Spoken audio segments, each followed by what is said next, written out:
Vito.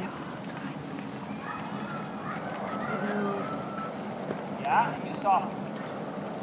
There. Now make your circle bigger.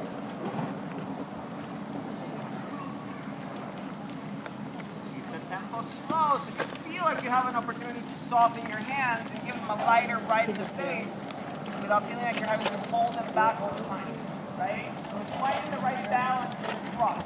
Whereas in a place where sometimes you have to push them a little bit, sometimes you have to hold them a little bit, not so far into the forward extreme that you always have to hold them back.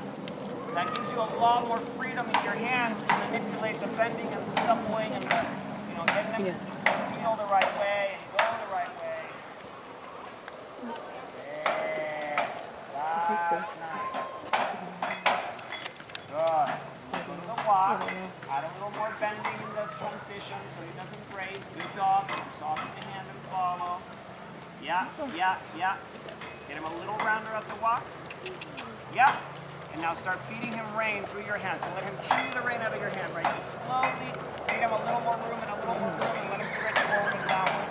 There you go. And there's your stretchy walk. Your free walk. And that's usually discussed to be a good sign. If the horse takes a break by stretching down, it means that we're working the correct muscle.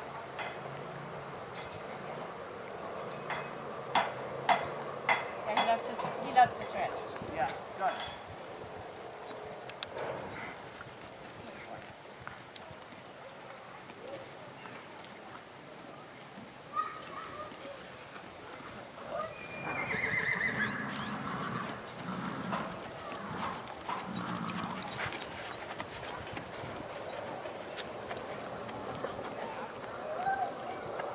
I've been wanting to take the time to post what the results were on the championship. And I finally wrote them down somewhere, but I literally haven't had a day to. Yeah. Where is she? Yeah. Who's that? Corey. Oh. It must be getting Angora. I could hear the voice, but I couldn't see. So, Yeah, I heard somebody say Kelly. I just want to take a look at your camera. Yeah. Yes. See where we're at, see if I can give you any ideas on things to think about when you're working on your canter.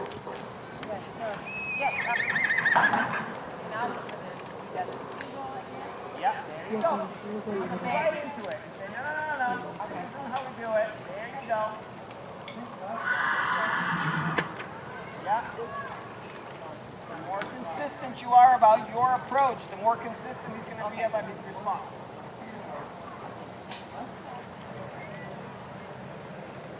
Yeah.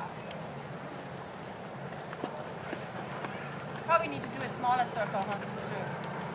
Yeah, that was actually where I was going to, where I was moving to with the exercise, and then it was time for a break. So yes, what you do is you start varying the size of the circle, and so as he braces, the circle starts getting smaller, and the bend starts getting bigger. As he softens, the circle gets larger, and the bend gets less. Yeah, now it's like I got nothing in my hand. And then there we go. But as soon as he kind of notices that, his head comes up. So I have to have that, it's that contact. Yeah, you have to keep in the conversation.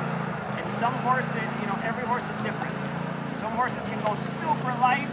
Some horses you never go that light. You always have a little bit. Okay. So just whichever direction you want, however you do it, normally from the walk, from the trot, however it works. Okay. She is Show me a such little an canter. athlete. You want to horse side, but it doesn't matter, I guess. She makes it very hard for me. Yeah.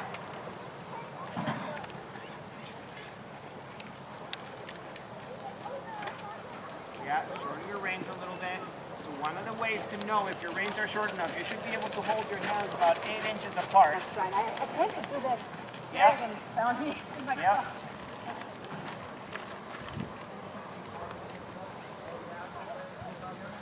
Okay, there we are, not right. Yeah.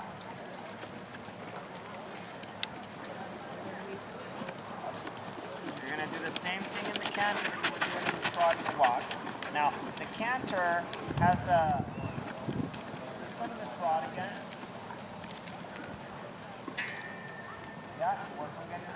softer and softer, more over his back at the trot. Yeah, stay in there. Stay in there until you get the response you want. There. There, he starts to soften. There, he starts to soften. Yeah, come back in.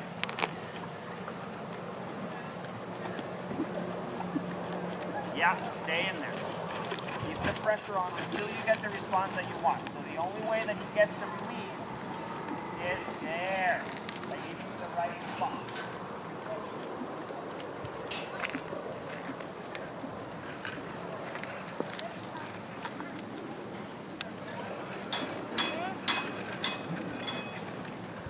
Hey, what do you want to do now, Monty?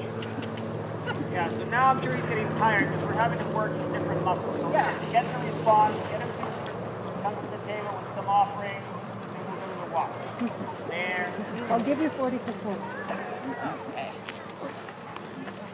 There. Right? So one of the things is when you start really, and you know, this is the first time I really watch you ride him, and I don't know, so I'm just going by the picture from today.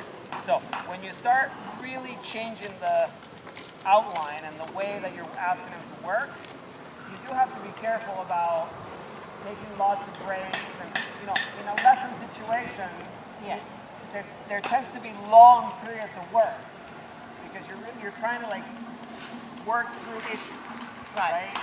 But in your regular work, you want to be able to get the response quickly, have the good work happen, and then take lots of breaks in the beginning. Okay. Because Yeah. he is going to get tired, right? He's going to be using different muscles and using himself differently, and then he gets to a point where he's going to start fighting back way more because he's just like, hey, I can't do this. This hurts, right? So here, let him have a long rein and let him walk. There you go. So, what I want to say about the canter is, and something is, I'll take this.